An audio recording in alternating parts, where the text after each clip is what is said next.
New York Giants legend and South Carolina Hall of Famer Corey Miller and his son, four-time SEC champion and two-time national champion Christian Miller. And knocked down again. It was Christian Miller. Here is college football playoff national champion Christian Miller on Tide 100.9 and 12:30 a.m. WTBC.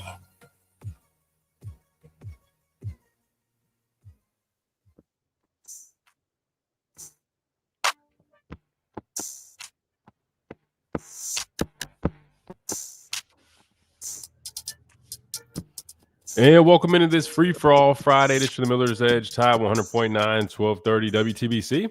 Presented by the Good Feet Store, America's Arch Support Experts. Hope you guys are doing well. Hope you're doing a little bit better than me, Reed, Chase. Sounds like we all are down a little bad right now. It's that time of year, right? I mean, we're kind of rolling into autumn, and I guess temperatures are slowly dropping. And I don't know. I just feel like everybody's kind of got something, I guess. But obviously, you can hear from my voice. I've got a little, I don't know what you call it. I'm definitely a little down bad.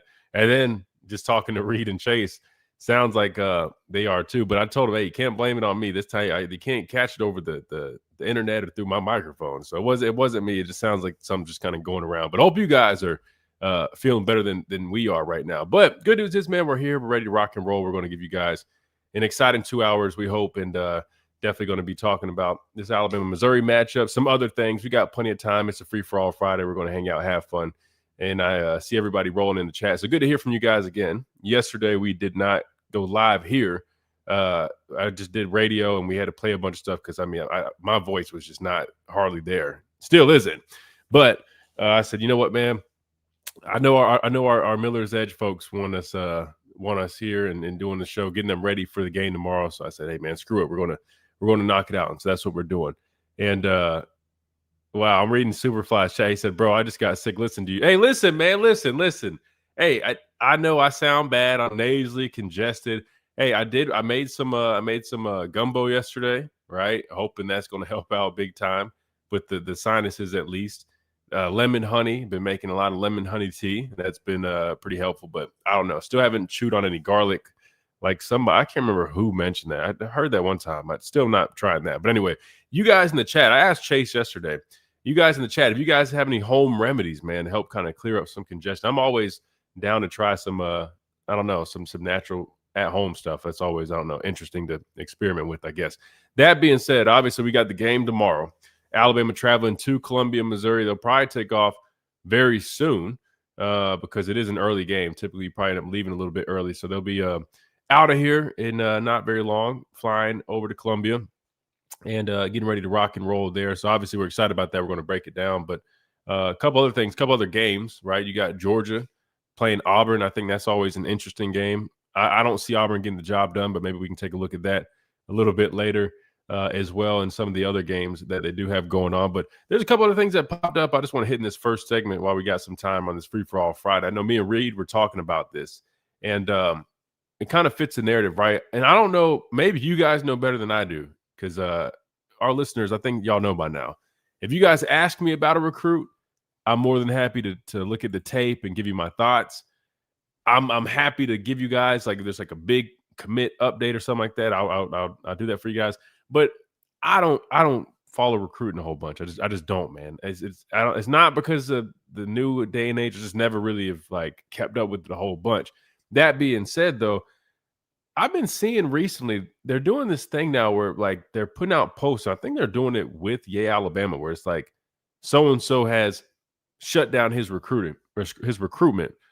I don't know if that's like the new thing, the new wave. I don't know exactly what that means. I don't know if they signed something like some documentation that officially shuts it down.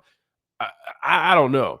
But it looked like one of our guys took it a step further. It wasn't just a post of, shutting down my recruitment. Well, we actually had a guy. He pulled out. I mean, I guess this is about as much of a commitment as you can get. He ended up getting himself a tattoo with the Crimson Tide logo on it.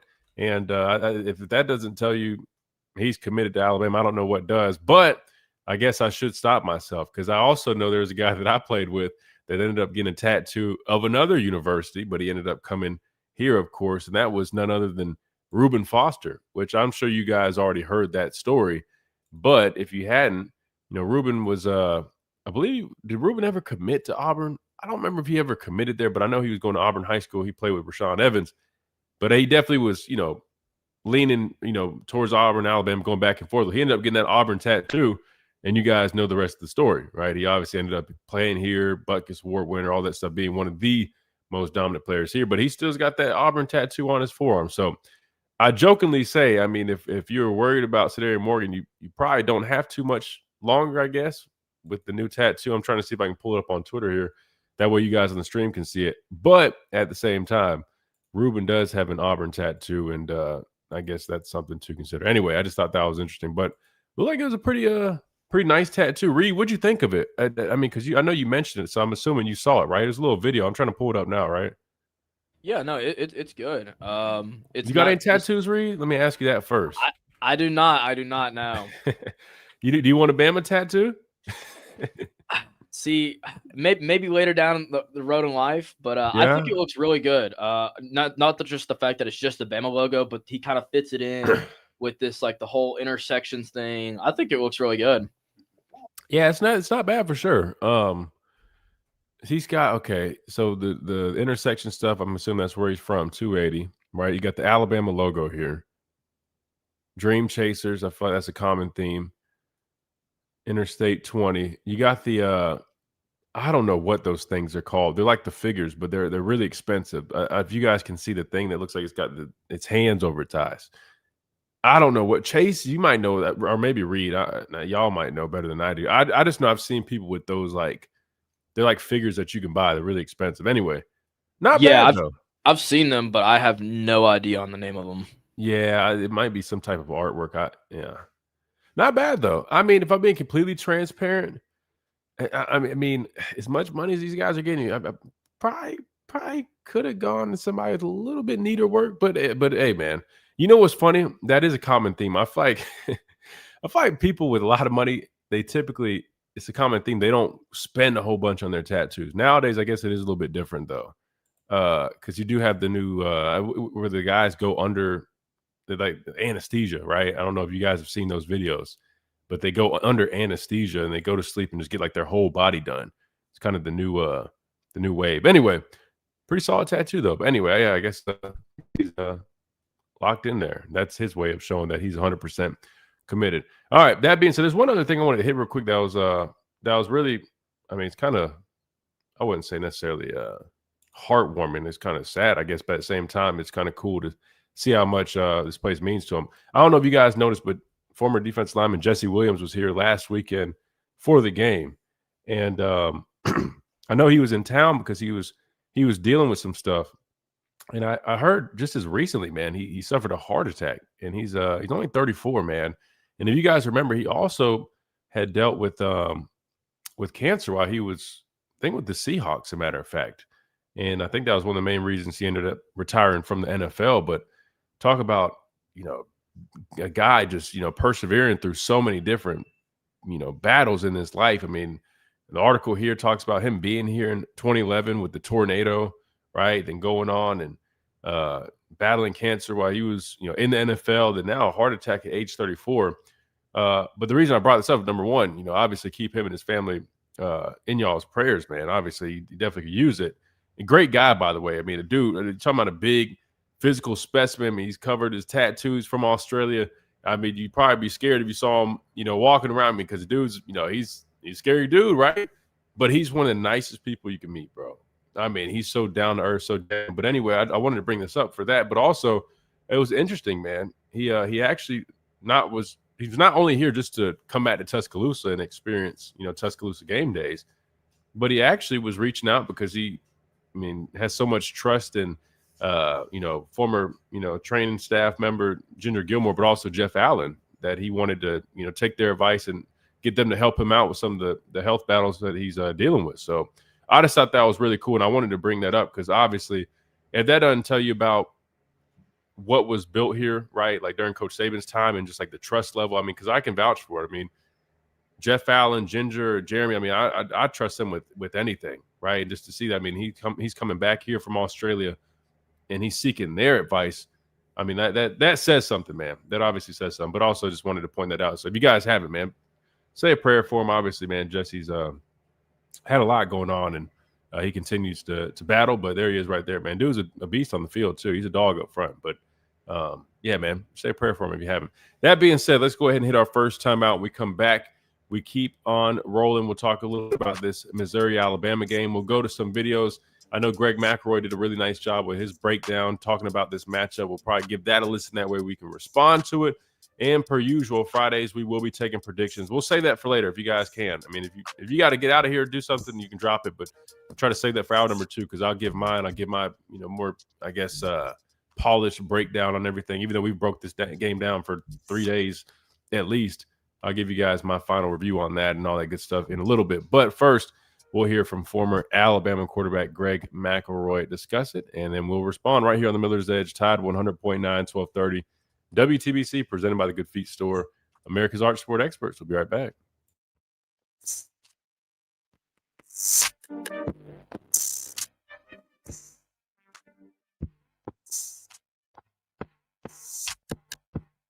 Like the Alabama Crimson Tide, Urban's working Western believes that you need to develop a strong team to carry out a successful game plan.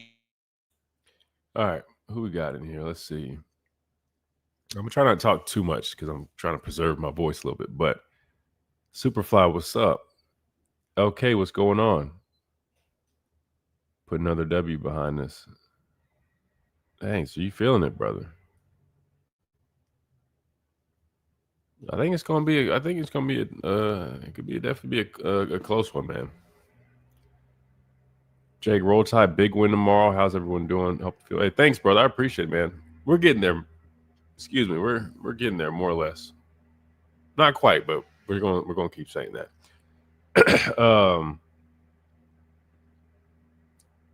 What the hell are they doing out there? Yeah, some type of truck going. Justin, what's going on? Ryan, what's up? Mike, happy Friday, man. Yeah, trust me, man. That's why I was like, yesterday I was like, man, I'm trying to save my voice. Now I know they don't want to listen to this nasally ass voice for 2 hours, but don't worry. We're going to go to a clip, listen to it, respond to it. We'll go back and forth, but bear with me, man. Just bear with me. Ready to talk some Tide. Yeah, man. We'll definitely dive into it. Where's POP? Hey, listen, bro, y'all's guess it. He's like, where's Waldo sometimes, man. Like, I don't think he's been on here in like 2 weeks now, and I hadn't talked to him. I mean, granted, I haven't called him, but normally, like, he'll pop up on here something. Man, he hadn't popped up on here. Yes, I don't know, man. I know he's got a lot of stuff going on with his church, but he's not the easiest to kind of to keep up with, man. It's always. I think I saw he was at a golf tournament one day. Then I don't know, man. I don't know. Ginger Chews. I'll look into that. Dang, Dr. Crystal, you too? Bourbon. I don't drink, guys. I don't drink, so unfortunately, I can't try that one. Yeah, gumbo. Yeah, I love gumbo, man. I did shrimp, chicken, and sausage in there. Talking Tide, what's up, man? Appreciate you hopping in here. Ellis said I could bring you some moonshine. Oh, that would clear me out for sure, man. But it also probably put me on my ass for about a week. Like I said, I don't drink, so I tried some moonshine when I was in college, though. But it was like the sweet ones. It was like damn, which one did I try? It was like peach, maybe, or like apple something, apple cinnamon. I don't know. Vicks Vapor Rub.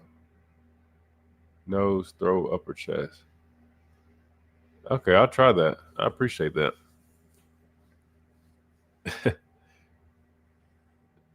Yeah, I need to try the Vicks. I've never done the Vicks. Let's see.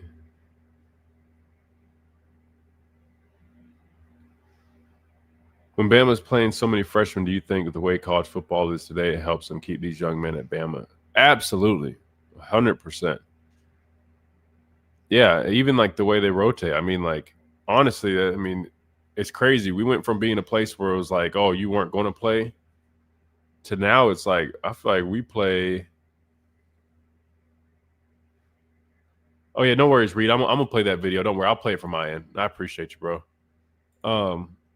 But nowadays I feel like we play more freshmen than a lot of other schools, man.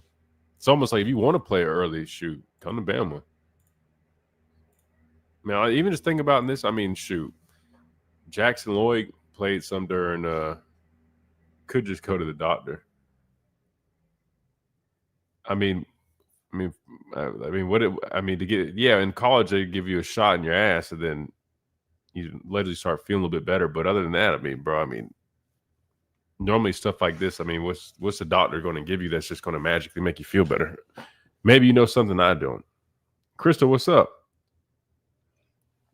But normally, I mean, something like this, whether it means cold, sinus infection, I mean, whatever. I don't. I feel like the process is kind of plays itself out. I mean, you can use stuff to kind of suppress stuff, but your body's kind of just got to fight it off. I don't know. Is it just allergies, brother? I'm not a doctor. So I mean, I wouldn't know. You know, I mean, literally, I think it's like Reed and Chase aren't feeling good. I think it's that time of year where you got different cold infections and stuff like that going around. I mean, literally, even like I'll give you an example. Like on the football team, like if you were sick, I mean, they'd take you over to the med center. Literally, you pause, but like pull your pants down just a little bit, so they can put this shot. It's like a steroid shot or whatever. It's supposed to kind of just help your body. It's 73 degrees. And they give you we had like cold packs where they'd have like vitamin C shots, this and that. And I mean, it's not like you just did that and you were just magically better.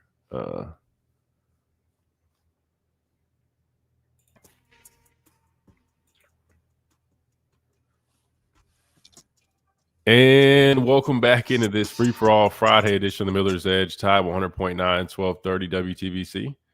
And Justin's got me thinking. He's like, you could just go to the doctor. I'm like, I feel like a cold, like I don't know, maybe I'm different, but for something like this, unless it was like I just could not move or whatever, I felt like it was always kind of just standard, you know what I mean? Like you could just take over the counter stuff, but I never really. I mean, Reed, I guess you said you are going to get checked out because you said your throat's bothering you, right? Is that what you said? Yeah. But yeah, I think all they're really going to do is maybe prescribe something, but it's mainly just like you said during the break. It's mainly just going to be a steroid shot. Yeah, that's kind of what I was thinking. I mean, like I said, I'm just playing it by ear. Like normally, I don't know, man. I feel like I got a pretty decent immune system too. I mean, normally I'm good about not really getting sick, but I don't know, man. I guess it just all varies. Anyway, all right, back to what we were talking about. So let's go ahead and hear from former Alabama quarterback Greg McElroy again. He did a nice job breaking this Alabama-Missouri game down. Then we're going to listen to this and respond to it. But you're going to hear a lot of the stuff we've been talking about. But Greg always does a nice job on his show. He always has like a lot of good stats and facts. And as a matter of fact, it was from this show that I heard that stat about their edge guys. Remember, I was talking about just watching them on tape. 8 definitely caught my attention. 9's a good player. 8 to me is the better one. 8's got a little bit more juice to him. 9 looks a little stiff, but nonetheless, they both are very active off the edge. Then 7 also stood out. I think McClellan is his name. But anyway, Greg had mentioned on this clip that we're about to listen to that Missouri's edge guys actually have they're number 1, number 2 in terms of pressure rate in the conference. So obviously I knew they're, good players off the tape, but to hear that stat, that's a pretty impressive stat. I know they haven't played many people yet, but you still got to be able to get after the quarterback. That being said, let's go ahead and hear Greg McElroy's breakdown of this Alabama-Missouri matchup for tomorrow. Oh, whoops. Another top 15 matchup. This one pits number 8 Alabama on the road at number 14 Missouri. This game will be 12 o'clock Eastern time on ABC from 4-0 Field. Alabama holds a 6-2 series lead in delivering the most recent defeat, 34-0 last week. Kalen DeBoer, incredible record overall as a head coach. He's 1-17 and 17. Most remarkable, though, against AP top 25 opponents, that's when he's been at his best. And in particular, in ranked versus ranked matchups. Ranked versus ranked matchups, he is 13-2. One of those losses was to Tennessee last year. The other was in the national championship game against Michigan when he was the head coach of the Washington Huskies. Eli Drinkwitz on the other side is done. Real quick, I just want to pause that because that is kind of interesting when you think about it. I mean, like, he's right. His record against ranked opponents, 13-2 is really impressive. And one of those being in the national championship game. So one thing about Coach DeBoer, you do know, in those big moments, he shows up. I think the biggest thing that's plagued him it's the opposite, though. It was the moments that you expect to win, you're double-digit favorites. You don't, you go and you don't show up, which I guess, I don't know. To me, I think it could be a number of things, right? It could be you just obviously play up when the challenge is there. It could be sometimes you accidentally let your guys kind of, I guess, I don't know, get out of that I guess focus, right? Just because you kind of expect to do certain things. I will say this though, the way we've responded since that Florida State game, maybe not only did that change, something for his program this year or just whatever, but even just for him in general, maybe because his approach, I'm not gonna lie, he seems like a different person since week one. So hopefully that's kind of behind us, the whole outside of the ranked games, those issues. But I don't know. Let's go. Done a great job. Missouri's program is kind of a perennial 500 team. Now, over the last couple of years, they've kind of transformed into a legitimate SEC contender. It broke through in 2023. They went 11-2. They beat Ohio State there in the Cotton Bowl. That was then followed up, which might have been even more impressive because everyone was aware of what Missouri was capable of. They followed up with a strong 10-win campaign last year that included a Music City Bowl win. However, Eli Drinkwitz has not been great up to this point against AP top 25 teams. As a head coach, he's just 7-14. So that's something to keep an eye on. The quarterback matchup, another good one in this game. Ty Simpson, through 5 games, he's completing over 70%, thrown for nearly 1,500 yards, has just 1 pick against 13 touchdowns. That 1 pick came last week in a 4th-and-1 situation. That wasn't a great decision, but at the same time, it kind of served as a punt. They actually pinned Vanderbilt inside their own 10. He threw for 340 and 2 touchdowns in that game. And I think if you look at where things are going for Ty Simpson, the best is yet to come. The guy has been on a steady ascent towards the top of the sport, and there's very few in the country that are playing more confidently than him, especially the last time he went on the road, hostile environment against Georgia. He was incredible. 3 touchdowns in that performance against one of the better defenses in America. Bo Pribula on the other side has been really good for Missouri. Very efficient throwing the football, completing over 75%, 1,200 yards, 9 touchdowns, 3 picks. But what makes him unique is that he's a real dual threat quarterback. His legs are a critical aspect of this Tigers offense. Now, through the first 3 games early in the year, he had rushed for 76 yards and 3 touchdowns. So on every single snap, you had to account for him. Those have come back to earth just a little bit, but his legs are a huge problem, and he can break you down in scrambles. And he can also create misdirection with how they try to run the ball to the outside. Injury report is pretty significant for Alabama. They've been without Quay Russaw and Jamarian Latham. Those are 2 end-of-the-line of scrimmage players, 2 edge players. They're listed as Wolf linebackers. Those 2 guys are both out in this game. And knowing this is a group that really wants to set the edge in the run game, their absence could potentially be significant. And then for Missouri, they do have a starting guard, Logan Reichert, who is listed as questionable right now with kind of an undisclosed injury. His absence could maybe affect the interior of that offensive line, which will be pivotal for those guys to play well against a quality front for the Crimson Tide. Question number 1, can Missouri's rushing attack create problem for Alabama's defense? All right, we got to stay on schedule, so we're actually going to take a quick timeout, but we'll continue to listen to this and break this down. Just wanted to, before he really starts diving into that, get back on schedule. Again, we are taking phone calls to 205-342-9904 if you guys want to jump in on here. Jump in the conversation. Give your thoughts on this matchup. Give your prediction, all that stuff. Again, we'll definitely dive more into the predictions. Hour number 2 coming up. But without further ado, we'll hit our hit a quick timeout, and then we'll come back, continue with this video from former Alabama quarterback Greg McElroy right here on the Miller's Edge, Tide 100.9, 1230, WTBC.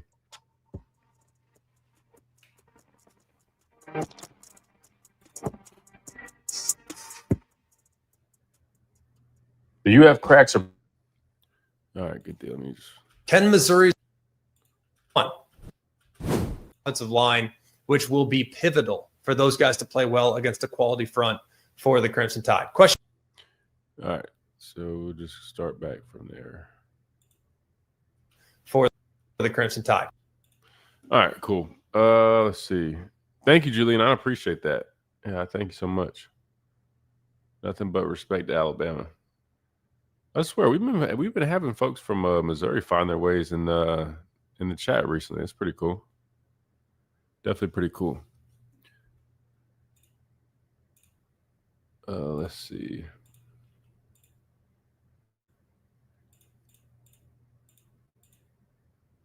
I guess I could pull out some tape too. I don't understand why people keep giving Missouri so much praise about how good they've done this year and they haven't played anybody.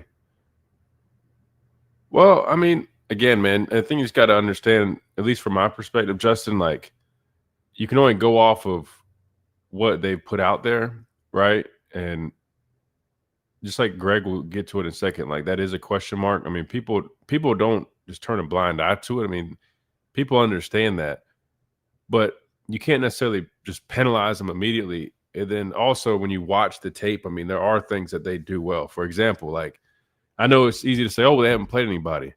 Well, when we played ULM, did we put up 300 yards on the ground? I mean, you still got to go out there and do it. You know what I mean? Just like we didn't discredit Ty when Ty Winton was like damn near perfect against ULM, and you still got to throw the football. Obviously, you expect him to have a much better day, but to be that accurate, I mean, doesn't really matter who it is, right? But it's an average. They've played, I guess Kansas probably is the best team they played this far, which what's Kansas' record right now? It's probably nothing great, but South Carolina is not looking great right now. I think Norricella's got hurt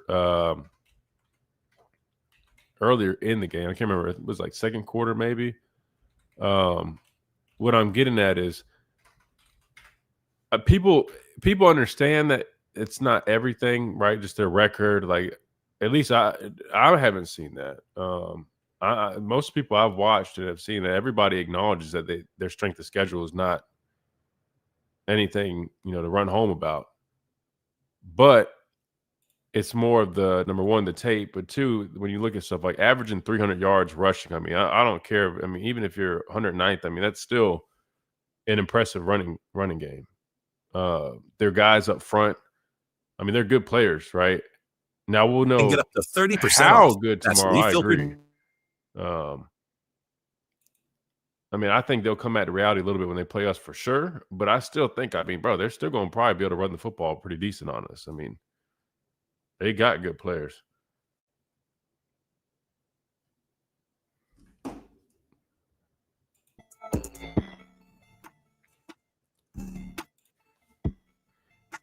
And welcome back into this free-for-all Friday edition of the Miller's Edge, tied 100.9 1230 WTBC. We're listening to Greg McElroy on his Always College Football show, and he's discussing his keys and thoughts on this Alabama-Missouri game. So let's get back to it.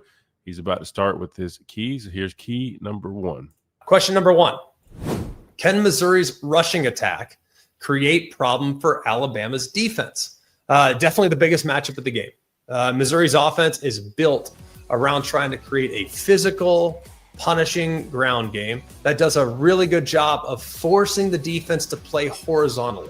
So when you have a run game that forces you to play horizontally, they get you running sideways, and then boom, their running back puts their foot in the ground, gets north and south, and they become very difficult to tackle. As a result, Missouri's averaging 200. I've seen plenty of power back. So while we're hitting this quick timeout real quick, that's kind of what I was explaining, Justin. You know what I mean? Like, I mean, if you can run the ball, you can run the ball. And if you watch the South Carolina game, again, I know South Carolina is struggling a little bit right now, but it's still an SEC opponent. And if you just watch their ground game in this game, and not just that, I mean, Ahmad Hardy, even the guy behind him, like those guys' ability against an SEC opponent, breaking off of tackles, I mean, literally just running through guys. You got to, even though you acknowledge their strength of schedule being like 109th, that tape to me, I mean, again, South Carolina, not the best team in the SEC right now. They still got good players. And just seeing how these guys match up. I mean, even like their tight end, right? Missouri's tight end is a really good player, right? I mean, they've got a good team. So that's just kind of where the respect comes from me. But I also want to see exactly how they do stack up against, the best opponent they've seen this year. But I agree with you there. Ahmad Hardy's been an absolute force. He's averaging over 7 yards a carry. He's a legitimate All-American contender. He is without question a top 5 running back in the entire country. In this rushing attack, they're going to be going against an Alabama run defense that on paper is pretty vulnerable statistically. See him just running through guys, stiff arm, bounce off of tackles, man. I mean, you're talking about us through 5 games as far, right? We've been much better than we were in the first game, but still, I mean, there's still been some signs that we're not perfect defensively when it comes to stopping the run. To me, that's definitely something to take into consideration, right? I mean, this is even I went back and was watching some Vanderbilt, and even though we definitely did a much 3 quarters we were dominant, and you definitely got to tip your hat to the defense, Kane Womack, all those guys, all the effort, but this is just a little bit different of a challenge. You know what I mean? Like their style of running the football is different than what Vanderbilt did, and I think they've got better guys doing it, and so it's going to be interesting to see how that carries over into this game for us. They're allowing just under 5 yards per carry. That's 104th. Part of the problem for Alabama's rush defense has been inconsistencies in run support from their defensive backs. So a big part of this game will be Alabama's safeties making sure their eyes are in a really good spot. So when Missouri hands the ball off, those guys plug gaps accordingly and get the necessary stops without allowing a lot of yards after contact. They also need to do a great job tackling in this game too, because Missouri is a very difficult team to bring down in the open field. So we just mentioned how the secondary needs to be really good in run support, right? Well, that leads us to question number 2.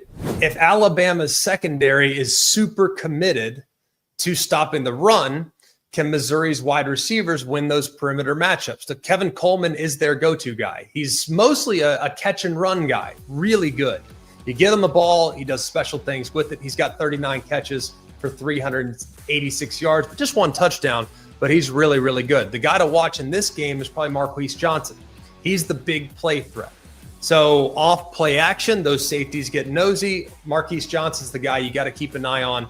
He's the downfield threat with tremendous speed that could be a problem in creating chunk yardage through the air. They also have one of the better tight ends in the SEC with Brett Norfleet as well. So this is a really good passing attack with an efficient quarterback and a passing game that does a great job of marrying up what they do in the run game. So it'd be very important for Alabama's secondary to be sticky in coverage and not allow those guys to get behind the defense. Question number 3, can Alabama's receivers continue to create problems against Missouri's secondary? Now, you look at Missouri's stats, their profile defensively, really impressive. But they have been compiled against a slate of opponents that don't have anywhere near the firepower that Alabama has on the outside. Look at the secondary. They're allowing right now about 100 passing yards a game. This will be the first really big test of the season. I think Kansas is a capable unit for sure, but Alabama's passing game is really multifaceted.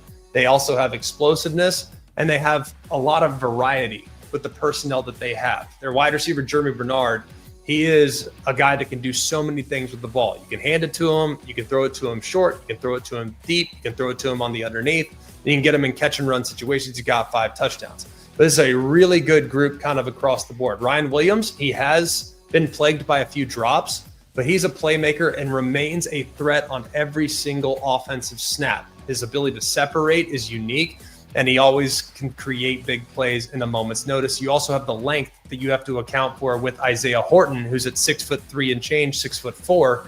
He's a big body on the outside that could become a problem on third down and in the red zone. And don't sleep on tight end Josh Cuevas, who seems to be getting better and better and better as the season goes along. Very reliable piece there as kind of the H move tight end for Alabama. Question number 4, is Missouri for real?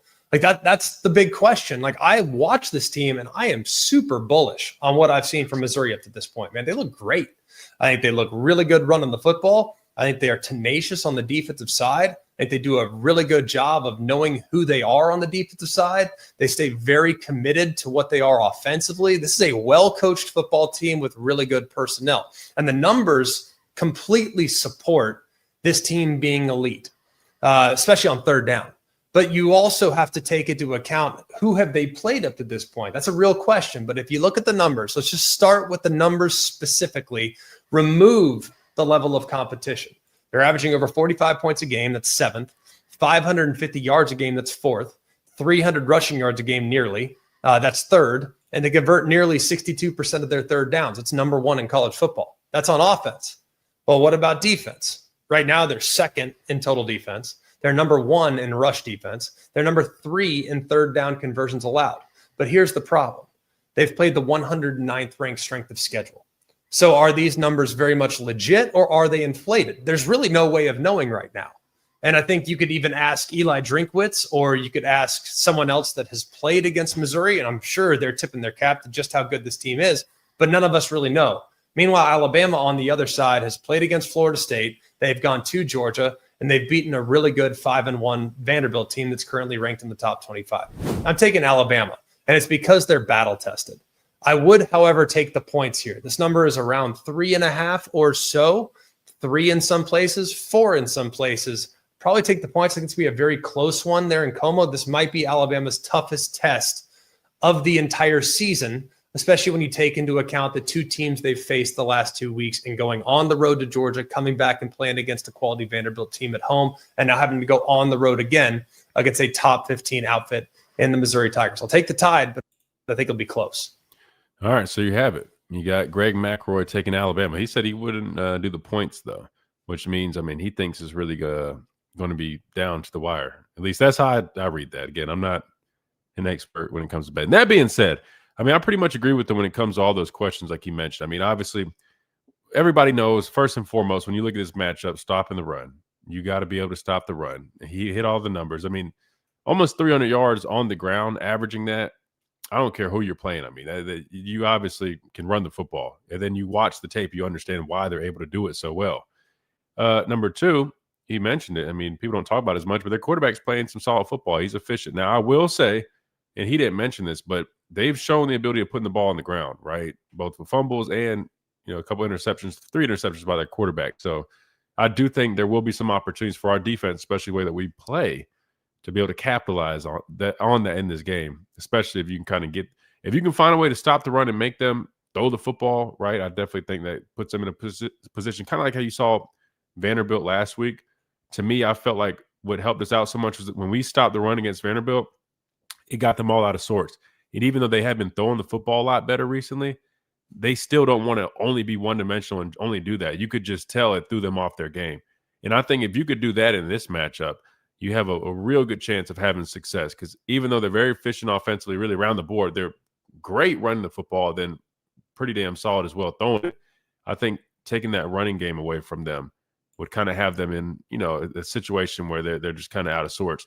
And then on the other side, we'll talk a little bit more about that coming back. But obviously, the pass rush, the guys up front, that's going to be Missouri's, I guess, saving grace in this game. I'm not saying their secondary can't do good things. I mean, they're aggressive. They'll throw a lot at you. They'll bring pressure. They'll mix and match some of their coverages. They'll disguise. They do a lot of good stuff, but I really think the key for them is getting pressure on Ty Simpson, right? And the good news is our offense line has been playing well. Ty's been getting the ball out quick, but I think this probably will be the best front we've seen this year, even better than what Georgia's got right now, honestly, with their guys up front. So will be an interesting challenge, but we got plenty of time. We'll talk more about it here in a minute, but first we got to take a time out right here on the Miller's Edge, Tide 100.9, 1230 WTBC. We got Smitty on the phone lines. We'll hear from him when we come back, too. We'll keep on rolling right here at Tide 100.9, 1230 WTBC.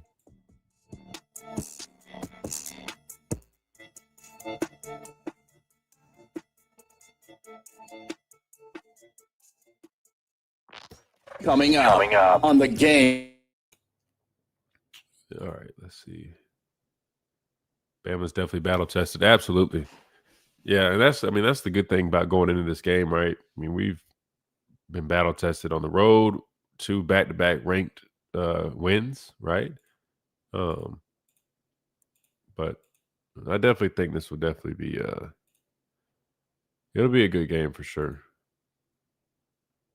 It's kind of like Greg's point, just like Justin was saying. It's just hard to really tell exactly. I mean, watching Missouri, they look good. They don't look like I'll be honest, I don't think the tape matches up necessarily with what they're I guess coming in at statistically, honestly.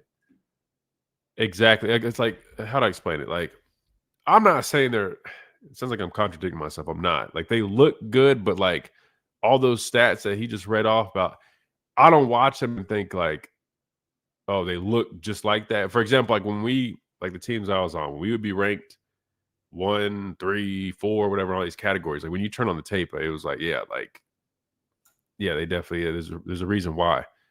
Through 5 games, like the tape that I've seen, like not all of it really lines up. So I do think that there will be I wouldn't even call it like stuff being exposed, but I don't know. Just like Vanderbilt. I mean, guys, look at what Vanderbilt going into the game last week, bro. I mean, they had all type of stats too. Everything they have is straight to we should have a counter. Pass rush can't get to you if you get the ball out of your hands early. True. But I will say though, yes, that's definitely true. But some of the things that we might want to run, they do take time to develop, right? I mean, those downfield shots, if you're looking to take stuff like that, you're right. That would be different. I mean, that guys can't teleport. But yeah, if you're doing a lot of quick game stuff, for sure. Remove the level of competition, but if that was Bama, it would be an issue. I mean, to be fair, I feel like everybody's kind of acknowledging their strength of schedule. I haven't heard anybody just give them a pass off of that. Personally, I mean, maybe there's other stuff y'all have listened to. Anything I've heard was always addressed. Their strength of schedule.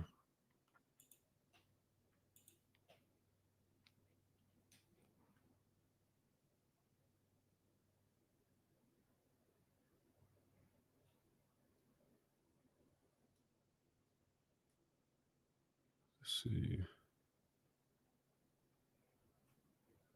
Get to Smitty. I'm trying to see if there's anything else. They can't man up and Ty will kill his own defense.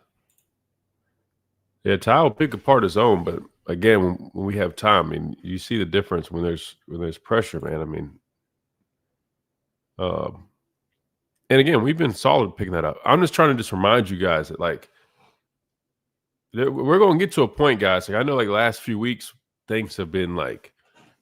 I mean, we've been firing on all cylinders, and I mean, hell, the hope and the goal is that continues and gets better and better.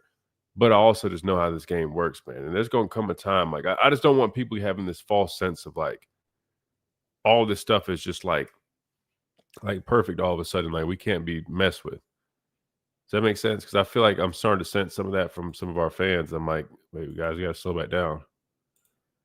I mean, really, if you go back and watch that Vanderbilt, I'm just going to be completely honest with you. I mean, if Justin Jefferson doesn't strip that ball out right there, I mean, that could have went a whole different direction, man. Now, I know it's coulda, woulda, shoulda, and I'm not trying to sound like a Debbie Downer. I'm just trying to put stuff into perspective. 100.9. I know we beat them 30-14, but it's not like I don't think that score reflects exactly how that game went.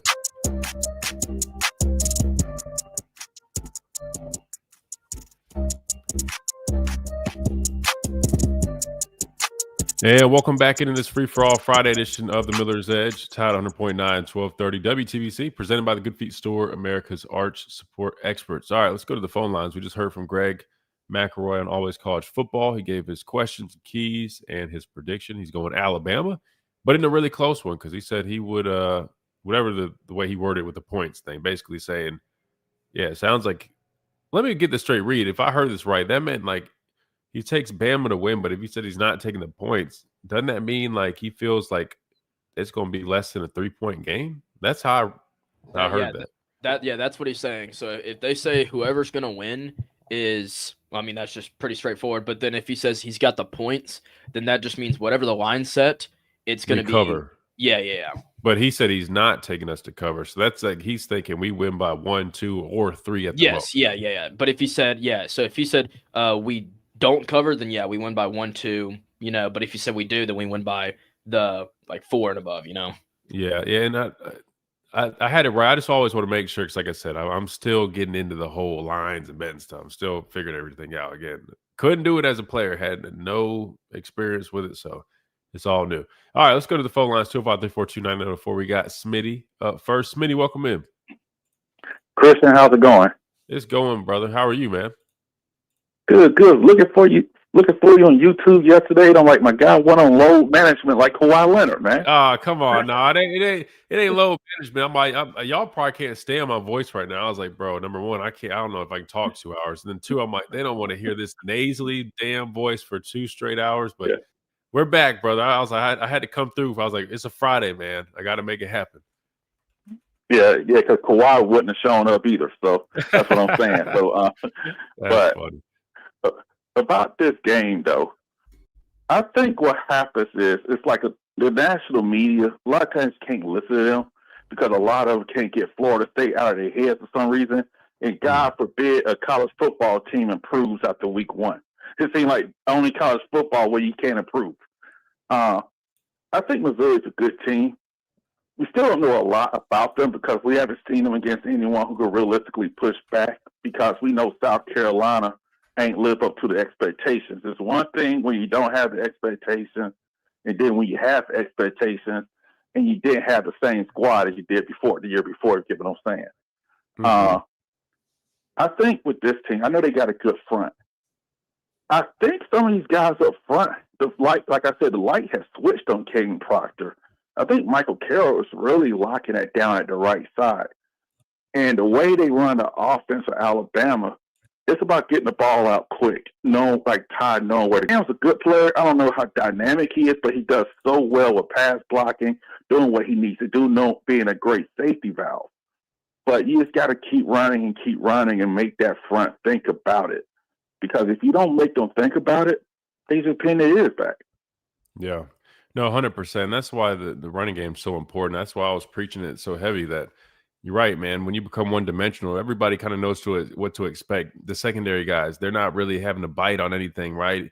They're able to, sit back and play softer and take away some of those deep threats. The guys up front, they're not is concerned about setting an edge. They're trying to get off the football with their best get off, and it's giving them a much better chance of beating that tackle than before. But you're right. But the good news is, man, look, 136 on the ground for Jam last week was big. I just want to see how we look this week because, again, I think this is probably going to be the best front we've seen this year. And I'm not saying we can't have that same success. I'm just curious to see how we match up. And if we do go out there, I'll say this. To me, if we go out tomorrow and we handle business and we're able to run the football and we're doing all the things that we've been doing, that will tell me. I know I said, okay, the Georgia game will kind of give me that, I guess, that test, like a litmus test. But this, to me, I'm like, if you go on the road against this Missouri team with a good front, we're able to run the ball, like, I'm going to say, all right, I'm buying into it. But I'm still kind of I'm just telling people because I feel like some people are kind of jumping the gun. I'm like, man, we're going to face some better teams. There's going to be some more matchups, and there's going to be some times where we might not be hitting. How do we respond when things aren't there? So I'm still waiting for a couple more things. But, no, I think you're right, man. I'm feeling good about this game, but I do think there's going to be some challenges that come up. Yeah, and I'll say this. Like everybody talking about Alabama ain't faces tight. When you give up gas runs like that, someone on the back end ain't doing their job. And what happens with this offense we have, I don't think they've seen an offense with this many weapons where you can't even double a receiver on the squad right now. True. And then you got a running back who's a good safety valve. We have a good tight end in Quavis and Danny Lewis. I think he really gonna help that. Yeah, and that's the thing. I think fans got to get that because today's college football is totally different. You don't have those 3 deep. You don't have Quentin Williams waiting behind Jonathan Allen and Deron Payne anymore. You got more young freshmen playing. And I think, and I'll ask you this question. I'll take it off here. I noticed a lot of these commits shut it down over the weekend. Do you think, like with some of these schools, for anything, and hopefully they don't give us a strike because that would be a problem. I don't want the channel taken down, but if they turn off monetization, that's cool. We can figure that part out. Just don't want to get a strike. But if you guys do want to show some love, man, feel free because I'm just saying to hell with the whole copy. It's the all 22 thing. Oh, but anyway, that being said, I was going to tell you this. The Fish this week, their left tackle. Their left tackle is not great. Consistently gets beat with I mean, literally, where I loved going against tackles like that. That lunge, man, I would have stabbed that dude in his chest with my hand. Let me be clear. I know YouTube's weird about stuff like that. Stab, man, I would have been beating his elbow like a drum. That is going to be important, obviously. Stacking the box, Perbeil in a throw.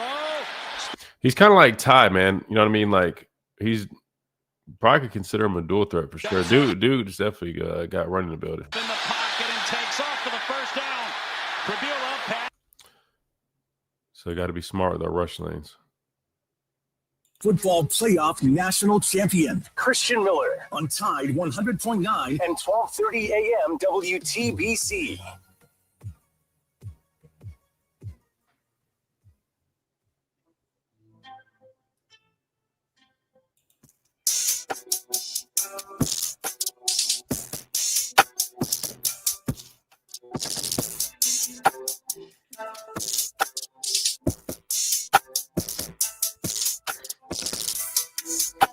And welcome back into this free-for-all Friday edition of the Miller's Edge, Tide 100.9, 1230.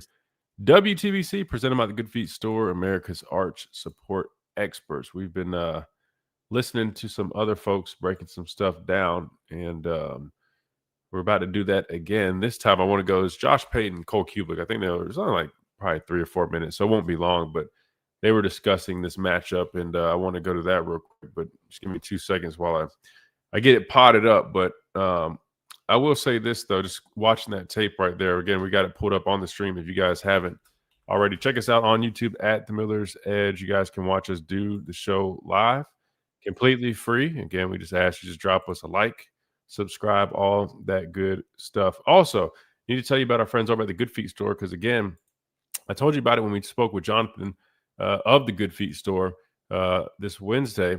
But remember, Good Feet kicksforcash.com is where you sign up for that. So again, goodfeetkickforcash.com is where you go sign up to get entered in that. Remember, it's literally kicking field goals to win money, right? Everybody wants free money. So go ahead and do it. Signing up's free.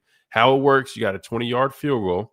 You start there. If you make it, you'll get a chance at the 30-yarder. If you make that 30-yarder, you'll win the 1,000 one. If you don't, you still make the $500 from the 20-yard one. And if you don't make any field goals at all, you still will get a store prize pack from the Good Feet Store. But again, I'll share it real quick. This is a website right here, goodfeetkickforcash.com. And again, they're doing it at the home games here, but you got to sign up here first.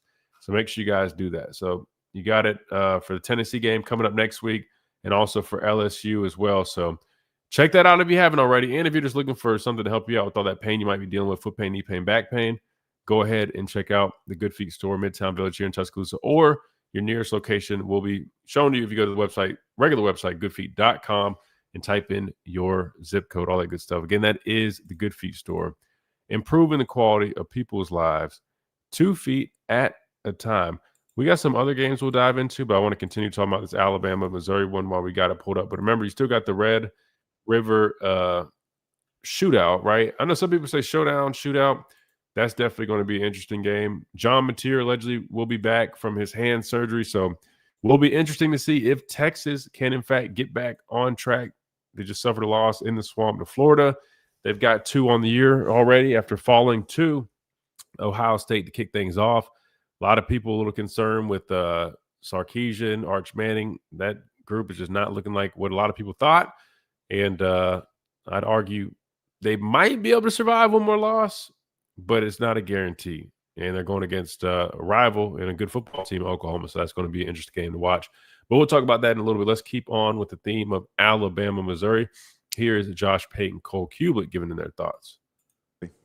Which one? Oh, Missouri. We were there last year. We went to a game there recently. Well, it's a construction site now. DeBoer is 0-1 at construction sites so far at Alabama because Vandy last year got him.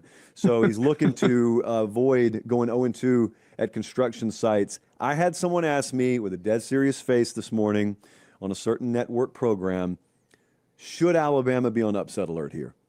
You're looking at the bottom of the screen. That number says -3.5, not -33.5, -3.5.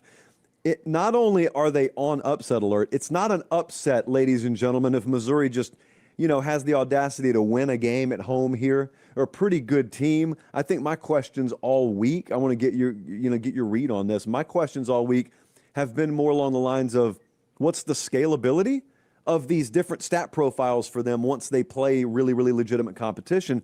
Because other than that, I mean, they've been really good running the ball. I think for all of the hype that Mekhi Hughes got when he went to Oregon, Ahmad Hardy should have gotten the hype and now is getting the hype for having gone to Missouri. But when we broke the game down Tuesday, the more you look at it, the more you realize, dude, the stuff that you would normally fear if you're Bama going to Georgia, their defensive front getting after you and you not having enough time to throw and getting behind the 8 ball early, that's actually should be your biggest fear on the road at Missouri because they're more likely to do that to you and put you in a blender than Georgia. Now, I think the common fan has to see that to believe it because Georgia's Georgia, Missouri's just Missouri.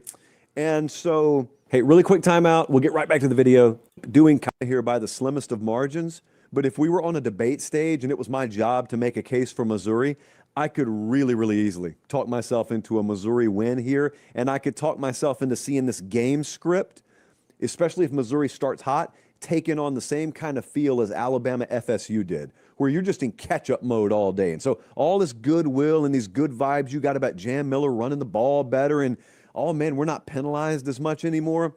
It is such a thin ice with hot blades situation with that because it relies on everything to keep going right and execution to keep being almost flawless. And the moment it doesn't, the moment the crowbar gets thrown in the spokes a little bit, I'm interested to see how Alabama responds.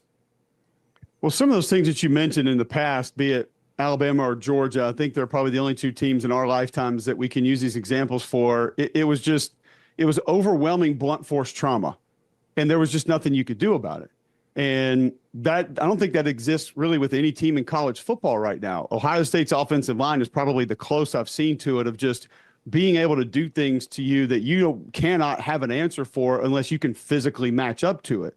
There's not a number of bodies. There's not a scheme. It's just at the end of the day, we're going to put you on your backside, and there's not a lot that you're going to do about it, and you're going to like it by the time we get to the fourth quarter.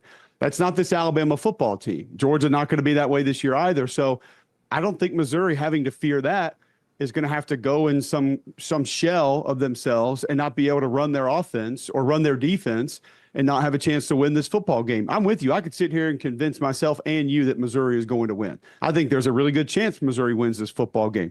I go back to last week, and you kind of started to hint around something that I think we are really falling for in college football, specifically in the SEC this year. Final scores are not indicative of how these games have gone. You look at Ole Miss at LSU. You look at Alabama Vanderbilt. We walked away from that thinking that was a dominant win by Alabama. That was 2 plays away from going the opposite direction. And I think Alabama's going to need similar plays, whether it's Justin Jefferson punching a ball out at the 10-yard line going in, which would have put you down 2 scores going into the half with Vanderbilt receiving the kick, or if it's Damani Jackson working through a tight end who was kind of pulling around to be able to make a stop on 4th and short, to be able to flip the ball back to them and not give Vanderbilt a chance to go down and make that a game late. Those are the kind of plays that Alabama's going to have to come up with, and not just on defense, because they've made those plays recently on offense as well, be it Jam Miller, Ryan Williams, Jeremy Bernard. Cuevas has been excellent at tight end.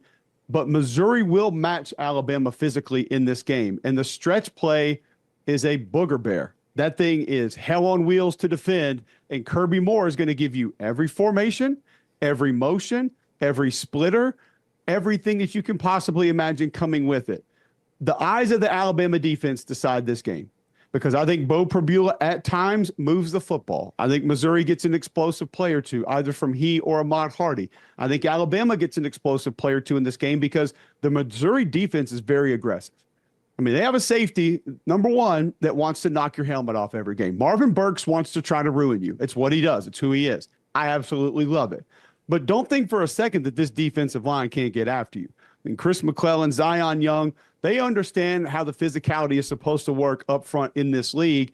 They're not going to get bullied for 4 quarters by this Alabama offense. So I think explosive plays and a big play or two defensively decide this game. I'm with you. I just think Ty Simpson's playing at such a high level right now. He finds a way to get this one done. But there's no way that I'll hop on my flight out of New Orleans to Charlotte on Sunday morning and be extremely surprised if Missouri were to find a way to get this one. Last few minutes here, I tried to find a path to talk myself into Auburn getting the job done. All right, so there you have it. That was Cole Kubick joining Josh Pate right there and giving his thoughts on this matchup. Now, obviously, that's a pretty scary freeze frame right there. They both look like I don't know, their eyes are closed. Anyway, I'll say this: so I'm with Cole in terms of kind of how he's breaking a lot of this stuff down. But I will say that when you talk about the scores not really being indicative of how things go, I mean, I definitely agree to an extent. And we mentioned that, right? I mean, you watch the Vanderbilt game, 30-14, it looks one way, but that game was definitely a close game. And even like you talk about the dominance on defense for 3 quarters, that's definitely true, there still was just some key plays in that game that really were pivotal and could have made things go a whole different way, right? And I think that's why they have the sense that could be a similar theme in this game, right? I mean, you look at literally look at Missouri, right? I mean, if they pop some explosives, right? And even the way I look at it is I'm like, man, if they start having success running the ball, not only is that a problem, for our defense, but even our offense. Like one way to slow down an explosive offense is to keep them off the field. So it can go a number of ways, but I definitely I respect their opinions. I know that some people think Cole's a Barner. I would say this. I don't think Cole is biased. I think he actually is probably one of the most neutral guys. And even for him being an Auburn guy, I feel like he shows Bama a good bit of love. And it's funny, somebody mentioned Pate talking so much. I didn't really think about it until I just was listening after I read that comment. I was like, damn, he really was kind of, what'd they say? He called him a chatty patty. I've never heard that term. Let's do this. Let's take a quick time out. We come back. We'll respond a little bit more to what they had to say. We'll go back in. I'm running the tape all day today anyway, so we're not worried about freeze frame and all that. We're going to look at some plays, watch Missouri play South Carolina, and we'll point some stuff out from that game because to me, I know Kansas might be the better opponent that they've faced. South Carolina is an SEC team. They got good players. I made a mistake earlier. I said Lenore Sellers going out with injury. I was thinking of the Vanderbilt game against South Carolina. He played this whole game. And so we'll continue watching that, talking about this matchup right here on the Miller's Edge, Tide 100.9, 1230, WTBC.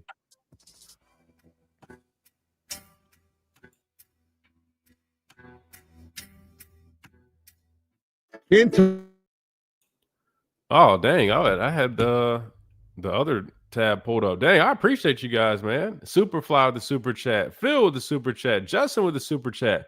Hey, maybe we'll just, like I said, I have no problem turning saying the hell with the monetization partners, letting the tape pull up until we figure out the all 22 thing. But dang, man, I appreciate that, man. Dang, that's love, man. I appreciate you guys. Superfly says it's hands down my favorite Bama content. Happy to support Roll Tide, man. I appreciate you, bro. Thank you so much, seriously. And I just appreciate you guys hanging out with me, supporting the show, man. It's fun, man. I look forward to chatting with you guys, Chase, Reed, man. I love it, man. Like, I'll be honest with you, I love it, especially seeing where we've come from, building stuff up, and definitely want to keep doing as much as we can for you guys. But thank you so much, Superfly. Phil also agree, Superfly. Thanks for the content, Christian. Man, no, thank you guys for the support, man. Like I said, this is fun, man. Talking football and having a good group to do it with, a good little community, family, right? It's cool, man. You guys give me a little sense of team, right? Coach Saban always talks about that team aspect. Then when you're done playing, you don't really have that as much. You guys like my new team, man. So I appreciate you guys, seriously. And Justin also, absolutely love the show, Christian. Man, I appreciate you, Justin, man. You're the man. All you guys. Thank y'all so much, seriously. And that's awesome, man. Let me stop talking. Let's get back to this tape because that's the whole reason I mentioned that, man. So here we go. Let's get back to this tape. I'll make it big too. Wait, where am I at? Again, thank you guys so much. Seriously. All right, here we go. So we have Bo scrambling. So again, that's definitely going to be big for our defense as well. I don't know if you guys remember this guy. He actually transferred from Alabama 7. That's Sean Murphy. Now, I don't think he played. I think he redshirted his first year. But by the way, though, I like Sean a lot. He's super good dude. But then Okoronkwo, I can't remember what number is he wearing for South Carolina. I can't remember. Of course, we got these damn ads.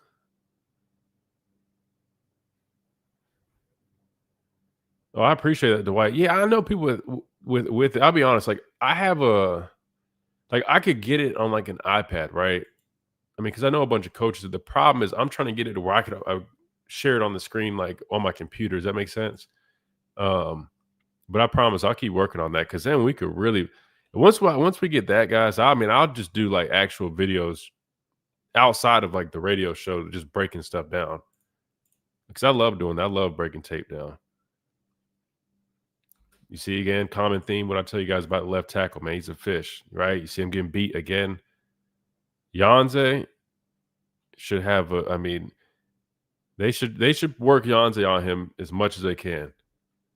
Because right now they're working with Yanze and Deontay Lawson in their off the edge in their third down packages. Hell, I mean, maybe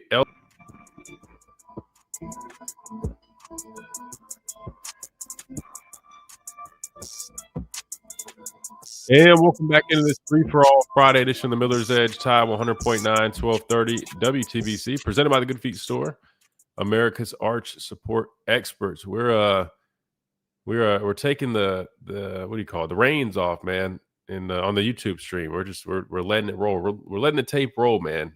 And y'all can thank Superfly, Justin, and Phil, man. They said, hey, man, we'll cover the tab for the monetization coming off, and we're just watching. So we're watching tape over on the YouTube stream. So I'll do a good job of really trying to break stuff down. But so far, again, we're watching Missouri take on. This is from the South Carolina game, and it really is. I know they're joking about the construction zone thing. Hopefully, that's just a silly stat that doesn't come to fruition. But you're right, Reed. I'm sure you can see the screen here, man. They got a lot of construction going on. Are you familiar with what they're doing to that stadium by chance or no? Not at all. This is actually coming to a surprise to me, but I mean, it looks like whatever they're doing, they are like full out. Like it looks like it's off season almost.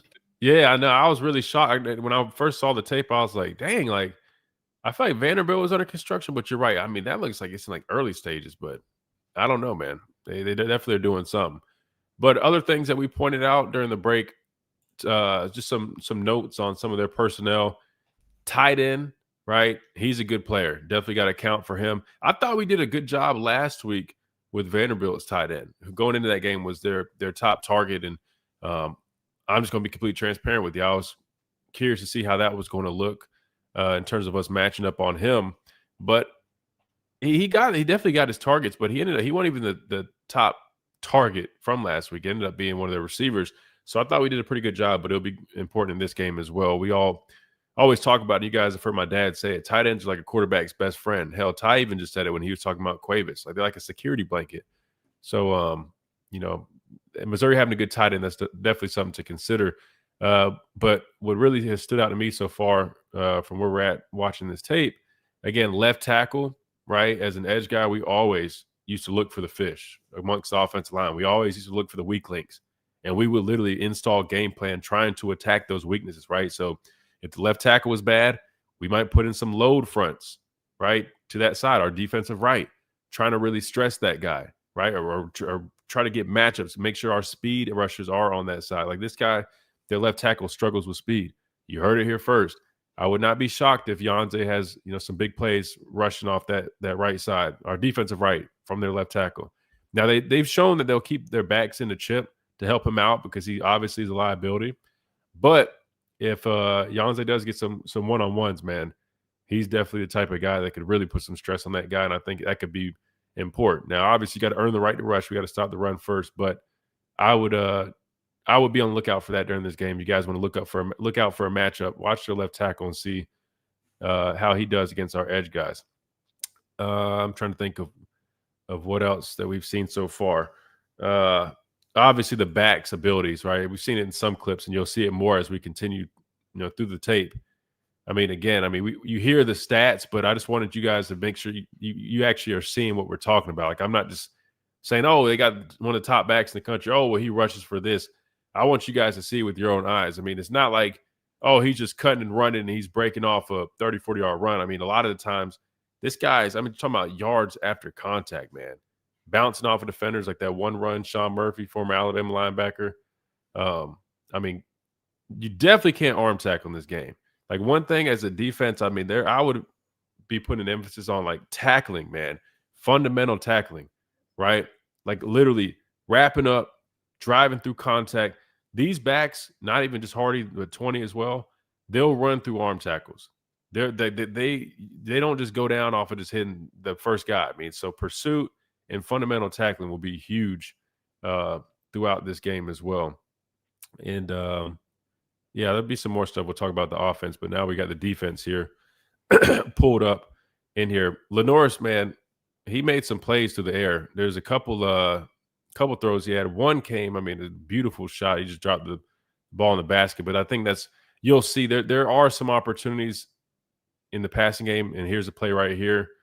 The guy ends up jumping off sides. They take a shot, right? It's a free play and literally beautiful throw, but ends up being a touchdown for South Carolina. But I think part of it comes, I mean, I think they got good players in the back end, but I think part of it comes from their aggressive nature, right? And as an offense, if they're going to be aggressive, you got to counter and you got to make them pay. And I think we've been doing a nice job of that, picking up the pressure, then obviously working off of it. And I think if we can do that again in this game, like we saw against Georgia, there definitely should be some good opportunities for us offensively.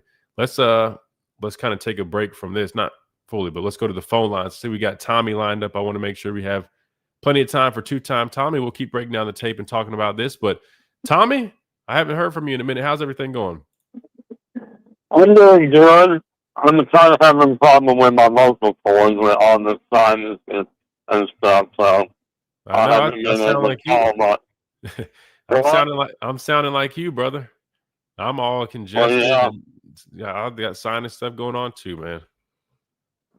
Yeah, I've had a terrible year with it. I mean, and my mind's being gratis and acting up. So it really has affected my sleep. I'm in lesson, but I just haven't been calling you. Oh, I understand, man. No worries, man. Well, hope you get to feeling better soon, man. How you feeling about this game, Tommy? I think we're gonna win 38-28. I mean, whenever mine is saying Alabama don't have a chance, that way I go with Alabama. So, on the national media, people talking bad about Alabama. Hey, Alabama sucks, man. They don't deserve to be on the field with Missouri. Keep on spraying the manure.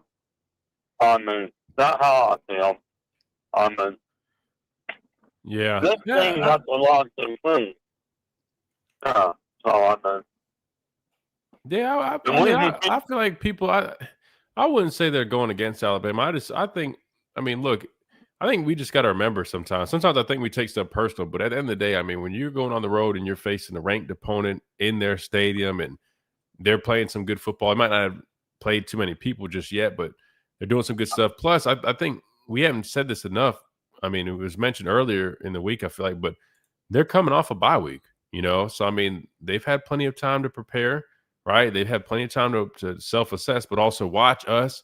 Trust me, they're going to go watch the Florida State game, the Georgia game, the Vanderbilt game, Wisconsin game, and they're going to throw their best shot at us. So I think when you factor all that in there, it makes sense why people still, again, most people I see are picking Alabama. I did see J.D. Piquel, he picked Missouri, but most people I'm seeing, they're picking Alabama, but they're picking it to be a really close one. And I think it makes sense when you look at all the factors.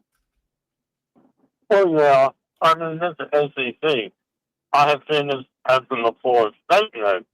Every game for Alabama is a playoff game, and every game is a trap game. And you can say that about anybody in the SEC this year, when you're in and you're out. I mean, that's how it is. Yeah. I mean, the balance is amazing how close these teams are. I mean, absolutely. So people win this game and the team that makes the last mistake. That's football. That's true. I mean, yeah, no, and I think this is going to be one of those games, Tommy. To me, this looks like a game where it comes down to those key plays. And that's why I brought up Vanderbilt, because even though Vanderbilt was, again, outside the first quarter, it felt like a dominant game, right? If you really break it down and look at it, and that's why I'm glad Cole kind of brought it up. It's not to criticize our guys or make it seem like we're ungrateful. No, it's just from a true football perspective, you still can just see and understand, like, while we're doing a lot of things at a high level, and I think we still are on the verge of being one of those top teams, if not already are, there's still some things that you can see and say, all right.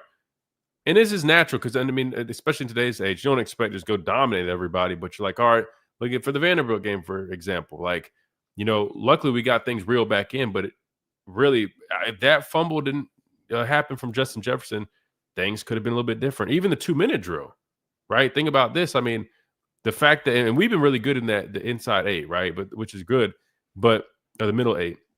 But that 2-minute drill, I mean, luckily we're really good right there. But just say we didn't have that, right? Say we didn't put those points there. It would have been 14-7, and I'm pretty sure Vanderbilt started the half with the ball. So it's just one of those things. There's, still some stuff we got to keep working on because, I mean, we're not invincible. And I think once you start playing some of these other teams and, kind of getting that gauntlet of a schedule, man, I mean, it's you got to be able to sustain stuff. And it's just not easy as a player going 4 or 5 straight weeks of tough SEC games, 4 out of 5 being ranked. It's going to be some challenges that come up. That's all I'm pointing out. I'm just pointing out the things to look out for, just knowing, where we're at in college football. But what's your score prediction for me, Tommy? Alabama 38, Missouri 28. That's right. You told me earlier, 38-28. All right. I got you written down. 10-point victory in Columbia, Missouri, man. I like it. I'll take it. Tommy, we appreciate you, man. You rest up this weekend, and we'll talk soon, brother. All right, man. Take care. Roll Tide. Yes, sir. Roll Tide. Good deal. All right, we're going to hit a timeout and come back. We keep on rolling again. We got the tape pulled up, so we're going to keep breaking this down right here on the stream at the Miller's Edge.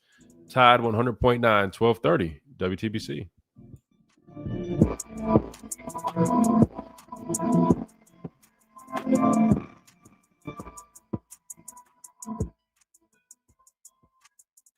Your flagship home. Wait, Wait, did the stream get pulled down?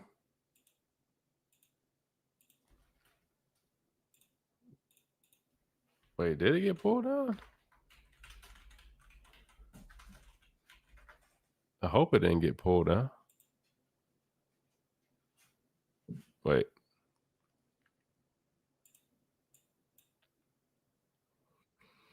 All right, I think we're back up. Wait, hold on. Are we live or no?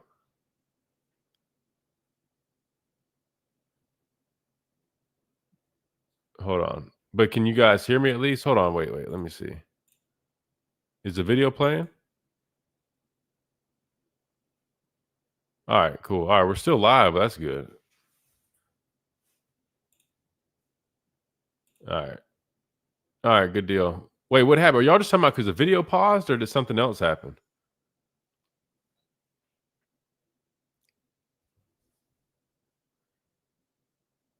Wait, hold on. Wait, what happened? Wait, what did Tia send? Oh, dang. Oh, wait, hold on. Wait, so maybe I should hit pause on this then. I'm confused. My bad, guys. Whole screen went blank. All right. All right, let's see. Dang, so here's what I did. Like I told you guys, I went and turned the monetization off. So I turned it off. That way they weren't thinking I was trying to monetize the video.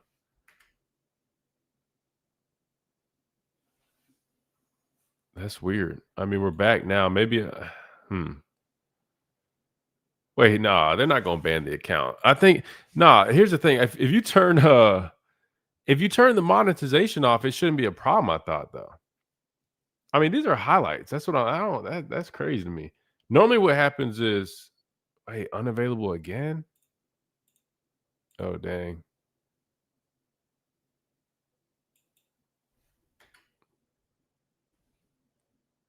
Well, cannot see you or hear you. Damn. How about this? Let's unshare that. We'll unshare that. Let's see if it pops back up.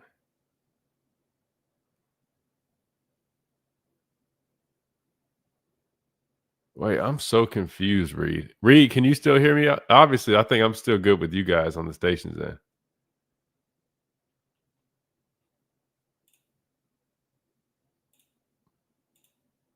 Wow, that's lame.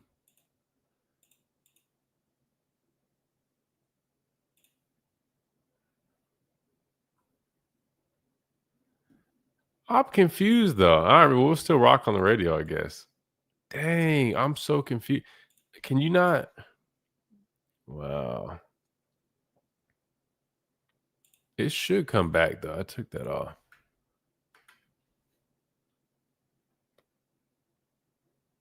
Damn. Well, it has live fall veterans. I mean, we got 30 minutes left. We'll finish on radio. Damn.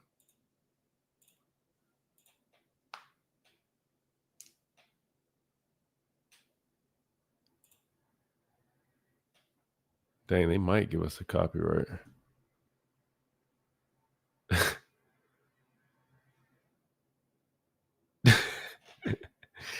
Yo, how did we just get? Oh my gosh.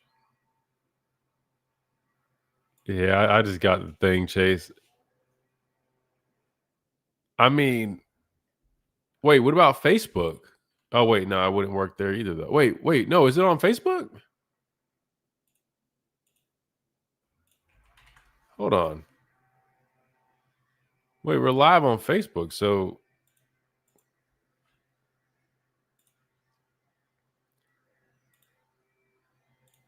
Oh, yeah, Facebook's good.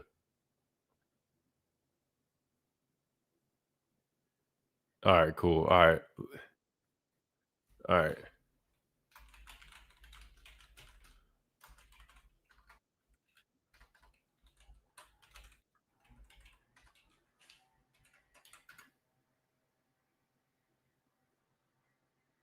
Hopefully they get the message.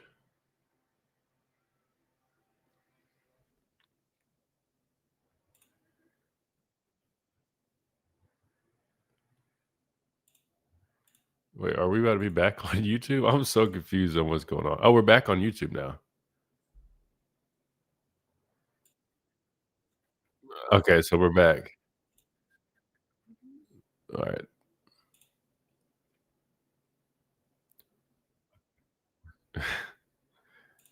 I'm so confused.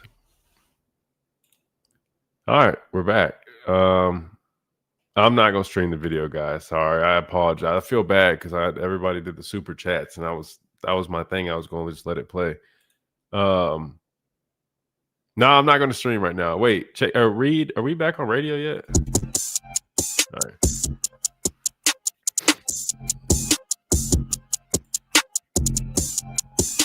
And welcome back into this free for all Friday. I guess you really can call it a free, right? We just got freed again. Free the Miller's Edge. We got locked up on YouTube twice, right? Free the Miller's Edge Friday. That's what we're going to start calling this. So real quick, I guess just refresher for those on radio, which y'all had no effect on this. It doesn't affect you guys whatsoever. But we were streaming, some tape, right? Breaking it down over on the YouTube stream. And normally I pause, I skip ahead, and I like speed it up. And I don't even mess with the monetization. That's why I do that, because I can get away with both. But I was like, you know what, man, like, dude, we'll just let the whole thing play. And we had several of our listeners, shout out to Superfly, shout out to Phil, shout out to Justin. They were supported, and they dropped some super chats. I was like, all right, we just let the whole thing play. I turned off monetization. I literally went on our channel and I turned it off. That way we weren't monetizing at all. Because I figured, I was like, it might be a problem if monetization's still on there and if I wait to do it later. So I turned it off, and I was hoping that it was going to at least take that part away. But I guess they didn't even want that. So we'll what I'll do is this weekend, I'll definitely anticipate trying to find a way to get the all 22 here, right? Like, I can get my hands on it like on a personal level, but I need to get it to where I can stream it. We'll figure that part out. But that I promise we'll figure that out. Anyway, that being said, let's get back on schedule. So we are back, but I don't want to risk losing the show right now, especially on our platform that you guys like to hear. But I did realize because we'd also stream live on Facebook on the Tide 100.9 page. It still was on there. So the good news is I think if that ever happens, head on over to facebook.com, and I believe it should just be /Tide 100.9. I'm sure all of you guys already follow it, but the Tide 100.9 Facebook page, just go ahead and follow that if you haven't already, because we also stream live simultaneously over there. So if anything happens on this end, we can always go over there, and maybe I'll add some other avenues, like maybe even on X, right? We'll figure all that out. Anyway, we were talking about Alabama, Missouri. We were watching the tape, and I kind of was just giving just some overall keys as we were running through the tape. Because, I've been talking about the game, but I wanted you guys to see what I've been seeing, watching it. And I think we got in about a quarter and a half. You guys saw some of the major things. You saw 9, 8, and 7, those guys up front, all three of them combined for a sack. You could see, right, the disruptiveness of that front. They're a good group, right? They can work the edges. They got some interior guys that have pass rush ability. 7 on that one play. I mean, he just bullied the guard right back in the quarterback. So our offensive line, they're going to have a good task. You got to see the running backs run the football against SEC competition. Again, wait, hold on. Now somebody's saying Superfly said it's gone again. There's no way. There's no way. Wow. Well, I'll keep going for our radio listeners, and we'll have to figure this part out. But yeah, long story short, we got to see the running backs, right? Their ability to break tackles, their abilities to keep plays going, yards after contact is strong. So obviously there's going to be a lot of issues if we don't go out there and tackle. That's why I brought up fundamental tackling, man. It's going to be huge. Pursuit to the football, right? You can't stand around. You can't sit on blocks saying, oh, I'm going to, we got this guy. That's his gap. He's going to make this play. This is one of those games, man. You have to live by that swarm D mentality, right? I mean, it's got to be all 11 hats to the football in this type of game if you want to stop this running attack or this rushing attack of Missouri. Again, almost 300 yards on average. So my keys, again, defensively, right? Stop the run. First and foremost, I just told you guys how you need to do it, right? Dominant up front, pursuit, all 11 hats to the ball, and fundamental tackling. But why is that important? Not just because they want to do that, but 2, we talk about having an explosive offense, our offense, obviously being a threat. A lot of teams, I'm telling you, their game plan against us is going to be they're going to try to hold the football and play keep away from our offense because they know we have abilities to go down the field, put points on. Like, again, just go watch a 2-minute drill against Vanderbilt, right? I mean, when we want to turn it on and we want to get explosive, we've shown that we can do that. And teams don't want offense like that to have the ball so many times. Why? Because that means we can keep putting points on the board, right? That's why, like, the numbers, you got to be careful. Like, we don't have, I think 36 points a game is our average, which isn't, crazy in terms of putting points up. I mean, it's definitely good. But I would argue that number could definitely probably be higher, right? But we've been very sustainable in terms of the drives that we have. We're not trying to just hit a whole bunch of home runs, which we probably could if we really needed to. That being said, that's why it also is important to stop Missouri's running game, right? Because they're probably going to try to run the ball a whole bunch, control the clock, keep the ball away from our offense. What else? Oh, yeah. If you guys saw their third down stat, I think they are number 1 in terms of their third down efficiency, right? We've been doing a much better job this year of getting off the field on third down. That's got to continue. That's going to be important in this game. And I would argue, right, the reason their third down percent is so good, right? Why? They run the football effectively. What happens when you run the football effectively? Well, that means you're good on first and second down. What does that mean? You're going to have a lot better of a chance of completing and converting on third down, right? You get what I'm saying, guys? The numbers all start to correlate if you really think about it. So you got to get off the field on third down. And then last but not least, defensively, my key, got to be able to force some turnovers, especially in a close game like this. You got to steal some possessions. And I think there's going to be that possibility. I was going to get to the thing. I want to say it was the Kansas game. I can't remember what game that I was watching, but I think it was Kansas. But again, they had several fumbles in the game, I believe. I think there was a pick or so. So these guys they've been shown to have issues with ball security. Anytime we used to be in a film room, if we ever played an opponent and they showed signs of ball security, that immediately was put up on the screen. And we always were harping on that all week, man. These guys don't hold on to the football. Attack, attack, attack.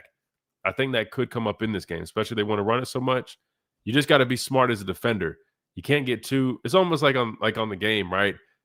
I don't know if you guys remember on Madden, but if they used to have the feature if you could like tap X or something to strip the ball out, but then you're risking missing the tackle. In real life, it's similar, right? You got to secure the tackle first, and then try to force the ball out, or just the peanut method, right? Just punch it out, or like Justin Jefferson did. I mean, that was clinic, right? He secured the tackle, but as he's going down, he's ripping at the football. That's how you do it, man. But I think there could be some opportunities there as well. How about this? Let's go ahead and get a time out in real quick, because when we come back, we'll put a bow on everything. We'll get those predictions. We'll wrap everything up. I'll give my offensive keys for this game, and then we'll get out of here. Make room for Wyatt. Sorry, this has been a very eventful day. Right, first started off sick, congested. We're trying to figure things out. We get rolling. We got a groove going. We're breaking the tape down. Boom. We get struck down. Free the Miller's Edge. They freed us. And then they locked us back up and they freed us. And here we are. So we're going to take a quick time out. We come back. We wrap things up right here on this Free the Miller's Edge Friday edition of the Miller's Edge. That made no sense. Get the break, Chase. Thank you very much. Tide 100.9, 1230 WTVC.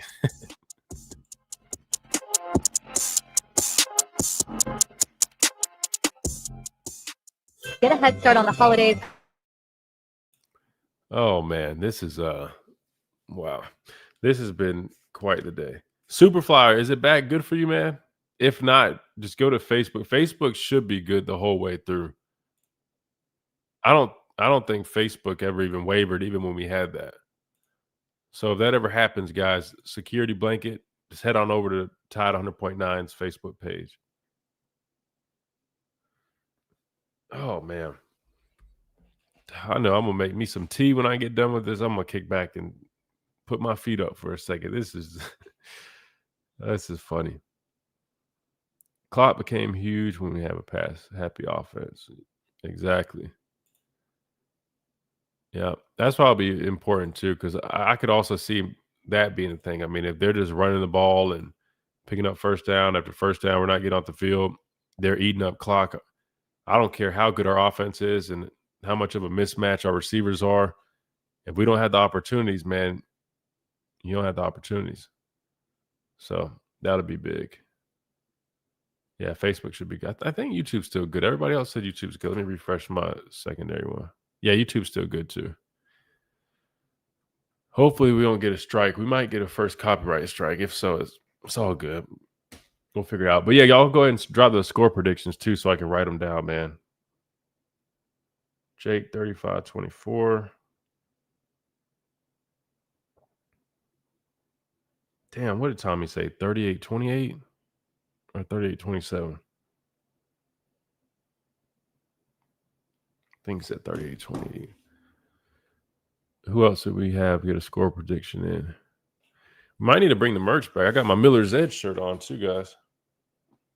I don't know if you guys can really see that, but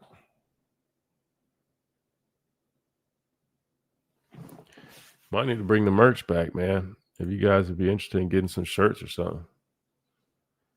All right. Let's see. Ash 44-24. 34-10. Damn, y'all are going. Man, y'all, I swear, y'all don't fear anybody.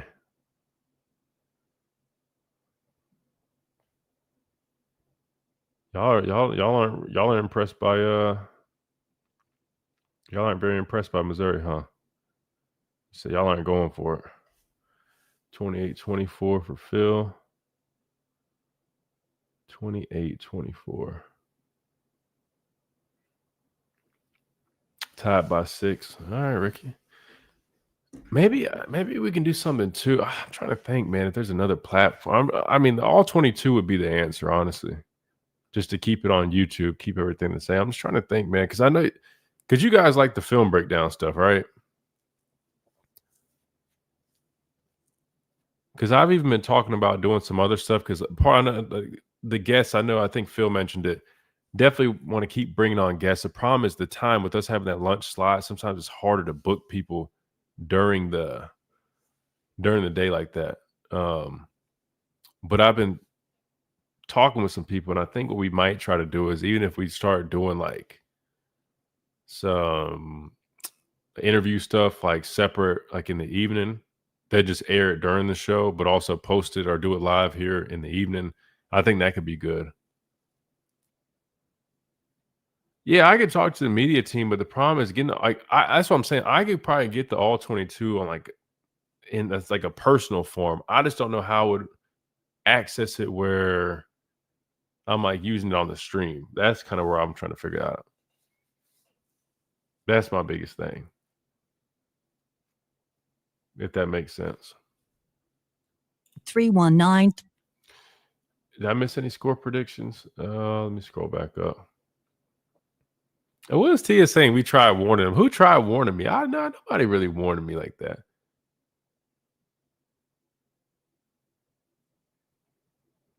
I mean, did somebody warn me? Oh, wait, Tia did say, let it play if you want. You're going to lose your account. Wait. That was after the first one, though. I was saying before the first one, I don't think. Y'all are funny. So I didn't even know I was gone. I'm like reading the comments. Everybody's like laughing and somehow they got you. I'm like, what happened? I didn't even know what happened. Bama along as we contain the run. Because they run physical straight at you like we used to do with 2 running backs. Hardy and Roberts go to set. Edge backers and safeties got to come down. Yeah, 100%. Oh, wait. Yeah, I guess you guys might have. Oh, wait, hold on. It's Smitty, 41-27.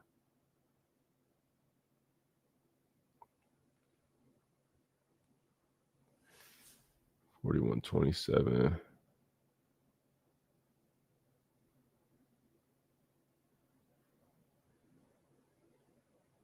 Oh, thank you, Mike. I appreciate that. Yeah, so you definitely like the film breakdown stuff. Yeah, I'll definitely make sure we keep doing 0.9.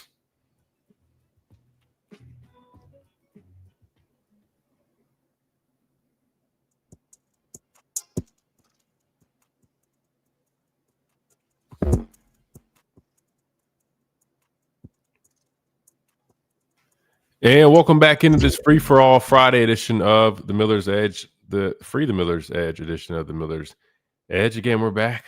We're good on YouTube right now. I have a feeling we're going to get a notification saying we've got a copyright strike. The good news is we've never had that before. Bad news is I think if you get a couple of them, they like take the channel down. So that being said, we definitely will probably tread a little bit more lightly with some of that stuff. But it really was because we were just letting it play. I think if I go back to doing what I was doing for now until we get the all 22, kind of just chopping it up, clicking and pausing and starting. I know it's annoying. I'm sure you guys did mine. I just hated it because I know it wasn't as good as it could be. We'll figure that part out. But anyway, we're good to go. I'm just trying to get these last score predictions written down real quick, and I think I've got about all of them for now. If I missed one, I should be able to go back. But all right, that being said, let's go ahead and wrap things up. Offensively, what do we need to do in this game to have success against the Missouri Tigers? Well, first and foremost, I do believe it's going to be one of those games where I keep saying this. The offensive line has got to step up. Why is that? I think we got the biggest challenge yet for our offensive line. I think this front that Missouri has is a really good front in what they do, right? We'll see how good they are when they play us, but they do a nice job stopping the run. They do a nice job getting after the quarterback. Both edge guys are 2 of the top edge guys in the conference in terms of their pressure rate. So they're going to try to put pressure on Ty Simpson. I think that's going to be their game plan, right? I fully believe that they're going to have to take an aggressive approach. And if we're being honest, I mean, that's really about all you can do as a defense. At this point, we've seen teams like Vanderbilt try to play soft, play off the ball, and what happens? Ty just picks them apart in zone. We've seen them try to be aggressive.